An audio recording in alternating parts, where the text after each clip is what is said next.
Welcome to the City Show. Pat O Melia here. You there, and that's why I do the show, because you're concerned and you're there. I try to inform you, educate you, maybe entertain you. Got my cold coffee. On the screen there, you see all the information. If you need to get in touch with me, you have something with your municipality, an issue, a consumer issue, we're here to help, and we're pretty successful at that. And you can watch us on YouTube, like us on Facebook, and don't forget our live stream. It's our main network. You can download the app. It's free, where we archive all our programming. Plus, there's a ton of other programming there besides mine, and it's all free. Now, this week I suffered, in all the years I've been on Twitter, I think Twitter just sent me a birthday notice. I think it's 8 or 9 years. I've been blocked on Twitter by one organization. Back earlier, I think around the 23rd, 24th, there was a bike, Hoboken, I think it is. They had a community bike tour set up for the 25th of April, and they canceled it because of rain. Now, John put that up on the screen, and I made a comment as to, I agree with your decision, because, bikes aren't a practical mode of transportation, as you can see. That was my reply, and now you're going to see that they blocked me. I've never been blocked in all the years I've been on YouTube, Twitter. Never been blocked. This is the first time. It is no secret I am not a fan of bike lanes. I don't have a problem with bikes. I just don't think we need bike lanes. I rode around Jersey City as a kid on a bike successfully all my life until I got into a car. And I was like, 10 years old doing all that. When I go down to City Hall, I go down Montgomery Street, I come back Washington Boulevard up to Hoboken Avenue. All those bike lanes, all underutilized. Actually, the last time I was down there, not one bike. All right, we're going to break for commercial. You're watching the City Show. I'll be right back. Burns Brothers Memorials, Monuments, and Markers, 787 Tunley Avenue, Jersey City. Hudson County's only monument maker, serving all faiths and cemeteries. Design, studio, and large inventory on site. Cemetery inscriptions and custom orders welcome. Burns Brothers Memorials, Monuments, and Markers, 787 Tunley Avenue, just south of Secaucus Road. Craftsmanship that will last for all eternity. Burns Brothers, Jersey City, Albert H. Hopper, North Arlington. Visit us on the net. Consumer Carpets, 3408 Kennedy Boulevard in the Jersey City Heights, your one-stop store for residential and commercial floor treatments, carpeting, linoleum, tiles, laminates, hardwood floors, area rugs, remnants, all major brands, all in stock. Free estimates, same-day installation. Consumer Carpets, it's savings, selection, installation. Credit cards and debit cards accepted. Financing available. Consumer Carpets, price to fit your budget, installation to fit your schedule. On the net at consumercarpets.com. Consumer Carpets, Jersey City, 201-792-2712. We're back watching the City Show. Just before I run on my other tangent here, the problem with bike lanes, they are underutilized. Before we broke commercial, the last time I was down City Hall, I didn't see one bike, and I went Montgomery Street to City Hall, to Marin, up Christopher Columbus, over to Monmouth, up to 18th Street on Washington Boulevard. Not one bike in all those green bike lanes. They're underutilized. They squeeze the road. They take away parking. And fortunately, elected leaders are starting to see the same thing I see, that they are not utilized, or to be gentle, underutilized. The Jersey City Public School System and the Board of Education has reversed their decision after announcing that they would not have in-classroom education until September of next year. There was an epiphany. The Board of Ed and Superintendent Franklin decided, hey, we should open, at least attempt to open. So on the 29th, Thursday, Jersey City Public Schools will reopen for in-classroom teaching and for pre-K through the 3rd grade. Around May the 10th, the rest of the grades, 4th up through high school.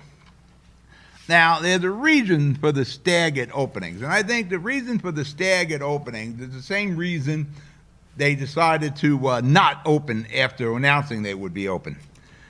It doesn't appear the Jersey City Public School System arranged for school buses. They were going to open on the 29th, and somebody said, hey, how are we moving these kids? Whoa, we didn't notify the buses, or we didn't give the bus companies enough time. That's a lot of buses you have to reorganize, and probably the reason we're seeing these staggered opening from the grades, because if you listen to the teachers union, teachers are ready to go back. Mayor Fulop has done everything he could to vaccinate the teachers. They're going to stagger that for about 3 weeks before, from pre-K to grade 3, then 4th on through high school. Probably, and nobody's going on record saying this, is because the buses. Nobody thought about them. The bus companies, they had a lot of buses. Bus companies had to recall drivers back from layoff. That's a lot of drivers. And a lot of people, you've been hearing this, a lot of people don't want to come off unemployment. They're doing better on unemployment than we're doing working. There's a lot of drivers whose CDL certifications got to be validated again. Buses have to be prepared mechanically. These buses have been sitting since the beginning of the pandemic. A lot of buses have to get certified. You just can't, change the oil, do the mechanicals, and say, all right, let's go, pick up the kids. You got to get those drivers back, and those buses have to be certified. All that takes time. That is something I believe the Jersey City public school system didn't take into consideration when they first announced they were reopening. Then somebody must have said, we got any buses? Then reality slapped them in the face. And let's cancel the reopening. We'll wait till September. But the parents, Mayor Fulop, very adamant about this, and the governor was very adamant about being disappointed and questioned the leadership of the Jersey City public school system for not reopening. And I guess all that pressure from the parents and the governor and, of course, Mayor Fulop, they relented, and they probably told the bus companies, we've got to get us some buses for the 29th. And we can give it like another 3 weeks or so to get the rest of the buses and all these drivers recalled. You want to talk about an absence of management, and that's really what occurred with the Jersey City public school system when they announced we're going to open, because that changes. There's enough people in the homes. You got to get daycare for the kids who aren't in class. There's so much. And as a parent, you know what goes on. Trying to get kids back in class, and teachers who have to go back to work, and everybody who's involved with going back to work because of school, they had to handle things at home. There wasn't really a lot of time with their initial opening date, and then the reality is we had no buses. This will be a campaign rallying cry for Mayor Fulop next year when he pushes, and he has to push, for the appointed school board. Fulop couldn't have drawn up a better situation to campaign on than this opening, closing, and reopening again, and a complete absence of management. The city needs, and I said this before, the city needs to have say and sway with the Jersey City public school system. The city's the one collecting the taxes, and not everybody equates what's going on with the public school systems as a unique entity to themselves. It's not under the control of City Hall. It's not under the control of the mayor. But most of the city is going to blame the mayor. So if the mayor's going to get blamed for it, you may as well have some say in it. So right after he's done with his campaign for mayor, Mayor Fulop has to go and start with the appointed board. And now the schools are open, we await for the inevitable oops, something else they forgot. All right, we're going to break for commercial. You're watching The City Show. I'll be right back.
We're back. You're watching The City Show. Pat O Melia here. You there.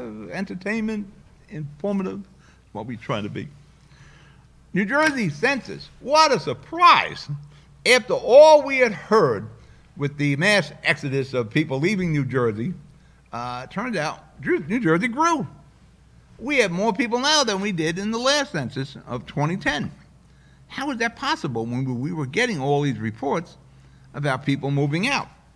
The last couple of years, the last 2-3 years at least, probably more since Governor Murphy has been elected, there are reports of people leaving New Jersey, exit plans. We're going to get out of New Jersey.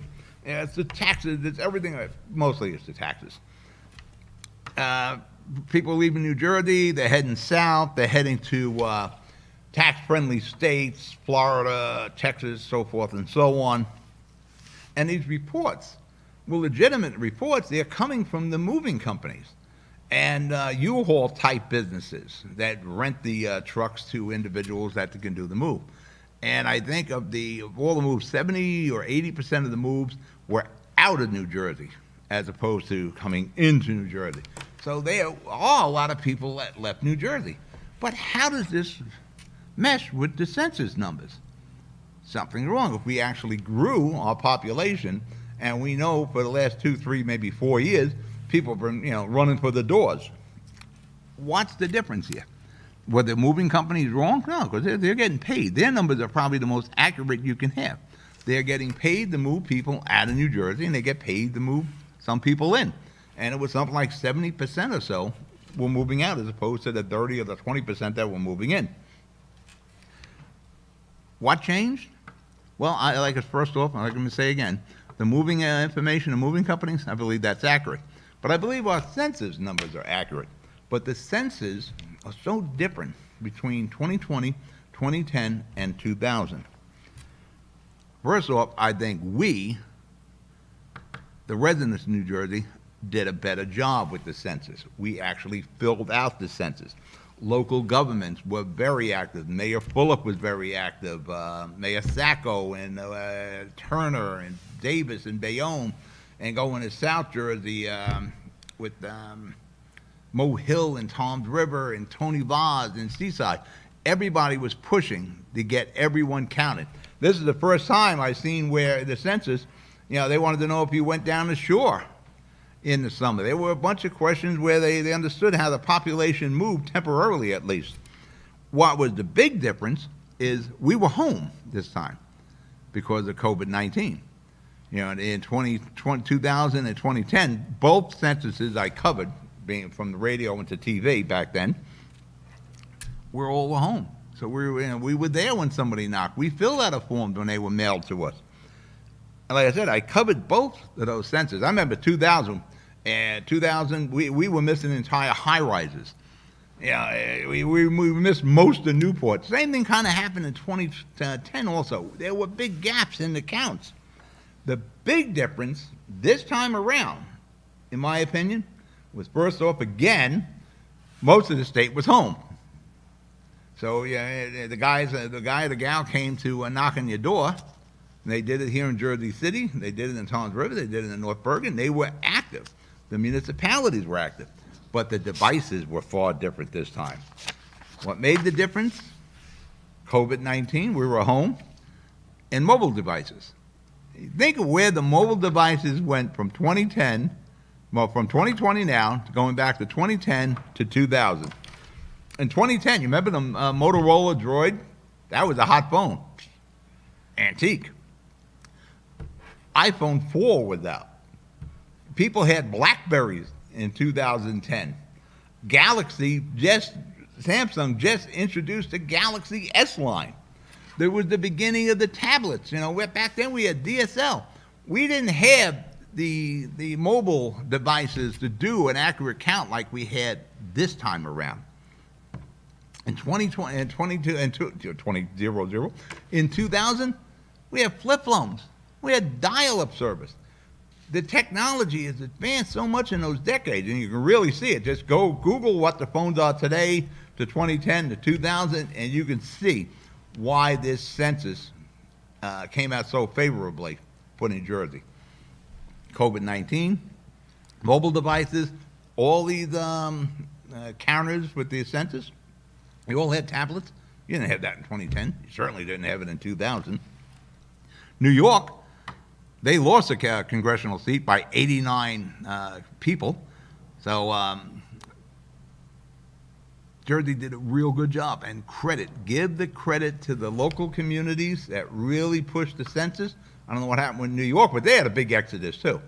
Just that maybe they didn't do as good a job as we did in New Jersey. So congratulations to you and all the municipalities in New Jersey. All right, we're going to break for commercial. We'll be right back. Hudson Regional Hospital, we promise to be prepared for your emergency. We promise to provide world-class robotic surgical care. We promise to treat you like family. To provide accurate diagnostic care. To provide the most innovative orthopedic care at your doorsteps. We promise to treat your baby like our own. To never stop investing in the best of spinal care. To be with you every step of the way. Here at Hudson Regional Hospital, we promise to take care of our community. Good Friend Self Storage in North Bergen, New Jersey is a fully climate-controlled facility equipped with state-of-the-art security, packing supplies, a Refer a Friend program, and multiple loading docks convenient for commercial use. Located just off of Route 3 at 4301 Tunnelly Avenue, Route 1 and 9. Call 201-867-2444 or visit us on the web today. Good Friend Self Storage. Let us be your good friend. We're back. Pat O Melia here, you concerned resident there. My buddy, Mike DeFusco, Hoboken councilman, worked in the studio. Actually, we shot a pilot episode of a television show that he eventually is going to do, but COVID came in and upset that. And Mike has been in doing his show, and he's guested on John Hennis's show, Hudson County View Live, that we produce here 2 o'clock every Thursday. Mike is catching heat in Hoboken, almost at Bayonne, for renting out his apartment, his Hoboken apartment, on Airbnb 22 times since August. Now, there's no law that says you can't rent your unit out. It's, a lot of people are doing that, especially in Jersey City, to offset mortgages. They've invested in properties just to rent on Airbnb. That's a lot of rentals from August to April. And some of these were a month long. So Mike did well. He probably covered his mortgage for the year. There are those politicals who was claiming that Mike DeFusco was absent from his council duties. Again, Mike has been in the studio, so I know he's here. He's been in the studio. He's guested on, like I said before, John Hennis's show, and he's done his own pilot in here. So I know he's been in Hoboken, even though he's traveled. A lot of people traveled. A lot of people went and took care of their parents, or they stayed with loved ones, whatever it is during the pandemic. Whatever you had to do to get through the pandemic was fine. Even when Mike rented his apartment, he was there to rent the apartment. I know he was in Hoboken, but there's these accusations he was absent. But there's no evidence of this. There's accusations. There are people saying, well, he should resign because he rented his apartment on Airbnb. That's not illegal. Mike could have 2 apartments. He could stay with a friend. He could stay with his parents. And that's up to him. I think Councilwoman Fisher said it best. She was taking care of her mother, I think, in Rochester. She wasn't in Hoboken the whole time. But in this day and age, again, unless we're going to slip back into the 70s and the 80s here, you don't have to be present anymore. Everything is virtual. Everything is mobile now. And I'm sure if pressed, Mike could prove that he was in touch. That's the great thing about cell phones now. You have a record of who called and what texts came in. Mike has attended every council meeting except one where there was an injury or an illness with Mike. Outside, he probably has the best attendance. Probably Mike Russo has the best. And you never see Mike miss an appointment. He just likes to wear his costumes at the Zoom meeting. Mike DeFusco has been at every council meeting with the exception of one. Now, again, they're all Zoom meetings. So again, you can do a Zoom meeting from anywhere. And many of these people, probably Tiffany Fisher, probably did them from Rochester, but it doesn't make a difference. If his constituents were looking for him, they could reach him via text. They could reach him via email. That's the way we are now. And one of the things you wanted to avoid during the pandemic, until you get all your shots, I get my second one on May the 4th, it was person-to-person contact. You stay away 6 feet, trying to avoid all you can. So Mike probably did that. That's why he stayed healthy. But he was on the job. You know, if he was missing in action, we would have heard that. But none of this came up. Somebody was looking on Airbnb and seeing that he rented it. So it's, oh, Mike must have been out of town. No. Mike has been around the whole time. Like I said, he's been in the studio here. He's been here with Hennis. And again, he go through all the Zoom meetings. He's attended all his council meetings. I didn't hear any uproar from constituents saying, where's Mike, where's Mike? If you were looking for Mike, I texted with Mike all through the pandemic. He got right back to me. So he was, if not physically present, he was virtually present. But I think that's the way it's been for most of the people during the pandemic. You know, you weren't out running around in the streets. You were staying home, or you were staying with loved ones. You were staying with your parents. You were staying somewhere trying to stay healthy. But he was available, and I know a lot of the time he was physically in Hoboken. He was available whenever one of his constituents needed him. And just going by the newspapers and the Twitters and the social media, he was there to make comments. He did the parklets. You know, the guy has been active in Hoboken. So when you're hearing all this, just think politics. You got an election coming up. Mike is considered to be one of the favorites to win the election for mayor. Right now, Robbie's running right now unopposed, and he's really making inroads with the 8th CDO, so he probably will have the backing of the organization. But Mike DeFusco was not derelict in his duties as a council person. He was there, he took care of his constituent needs, and he took care of his own health. That's all you can ask of your council person. All right, you're watching The City Show. I'll be right back. Pen & Pencil Properties, Jersey City. Shaping the workplace with state-of-the-art office spaces that address your company desires. Building residences that define your home environment, adjacent to all modes of transportation with on-site parking available. The right address, the right lease. Call 201-521-9000 or visit online at penandpencilproperties.com. Pen & Pencil Properties, building Jersey City for everyone. Newport, the luxury waterfront community on the Hudson River, offers the quality of life you deserve in 10 high-rise rental towers with amenities such as the on-site Newport Path subway, light rail and ferry service, Newport Town Square, 3 playgrounds, dog run, upscale restaurants, retail giants like Sears, JCPenney, Macy's, and Target. Morton Williams Supermarket is just outside your front door. A health and fitness club, spa, skating rink, and medical facilities are also on site. NewportNJ.com. Enjoy the New York skyline from Newport Town Square. Manhattan is just one path stop away or quick ride through the Holland Tunnel. Nursery and private elementary schools all on site. 12-screen movie theater at the Newport Center Mall.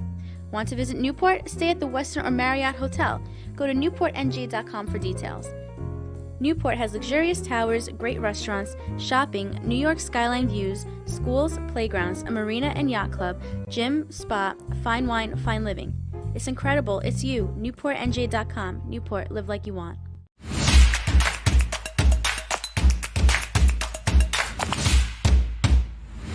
Cutting-edge surgical care is right here in Secaucus. Robotic surgery is safer. Shorter hospital stays. Smaller abdominal incisions, the size of an M&M. Here at Hudson Regional, we provide world-class robotic surgical care. We're back. You're watching The City Show. Pat O'Melia here. You there? Now we do some quick hits in Jersey City.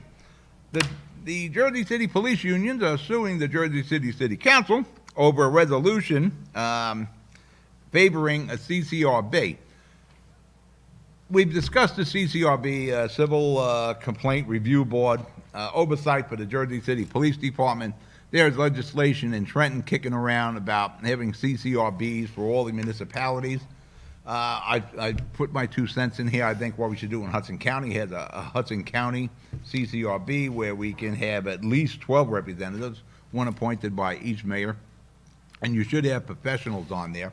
The way the CCRB is set up in Jersey City, some professional, there's some civic groups. I don't know why there's only a select group of civic groups, where there's a lot of civic groups in Jersey City. But what we should do is have a countywide one where we have legal experts, ex-cop, prosecutors, defense attorneys, judges, that sort of thing. Because you're going to make a decision on somebody's livelihood, and probably one of the toughest professions in the world, being a law enforcement officer. Again, I wouldn't get too upset over a reso. It's not an ordinance.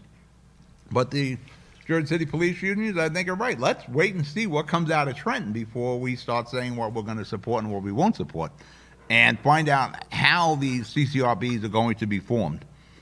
And by the way, how much money are they going to cost? Actually, if anybody's serving on a CCRB, probably shouldn't receive a salary. You know, like most of all the other boards we have in the city, they're not paid. You don't get benefits. Speaking of Trenton, there is some controversy, a lot of controversy. The governor did not sign the elimination of mandatory sentencing here in New Jersey. New Jersey is one of only 2 states in the United States. 48 states don't have mandatory minimum sentences, and nor should we. We have a reason we have judges. The judges and the prosecutors and the defense attorneys, they kind of all get together and they have a meeting on the minds what the sentence is going to be. The final decision is the judge, and that's where it should be. The final decision is the judge on how long somebody should be in prison or probation, whatever the case is. It's up to the judge, not a group of politicians in Trenton or where else, or anywhere else for that matter, deciding what the mandatory sentence should be. And one of the holdups is government employees. Senator Sacco, mayor of North Bergen here, entered that into the bill about, government employees also being exempt from these mandatory sentencing. Yeah, you'd hate to see some dumbass who's working in a DPW garage steal a case of oil and get stuck with a 5-year minimum sentence. That some dumbass uses the city's fuel account to fuel up their own car, and that dumbass could get 5 years. It's just not fair. Again, let a judge decide what the sentence should be. Let's not have it predetermined by politicians, whether it's in Trenton or anywhere else, but there's only 2 states that have these mandatory minimums. Political turmoil is beginning in Bayonne, and it's going to percolate even further to the top as a result of the fallout from Nicholas Chevalotti being denied the line in Hoboken by Jimmy Davis's unwritten rule of the mayors picking the assembly candidates.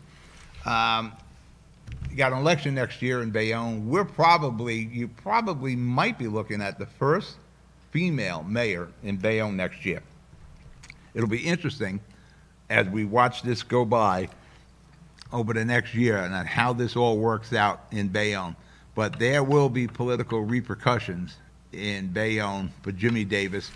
And I know it's going to be coming, because right now they're having issues over abatements. There were abatements going left and right in Bayonne. Now they're questioning the length of those abatements. This is only the beginning. All right, we're out of show. You be good. You be safe. I'll talk to you during the week. Good night.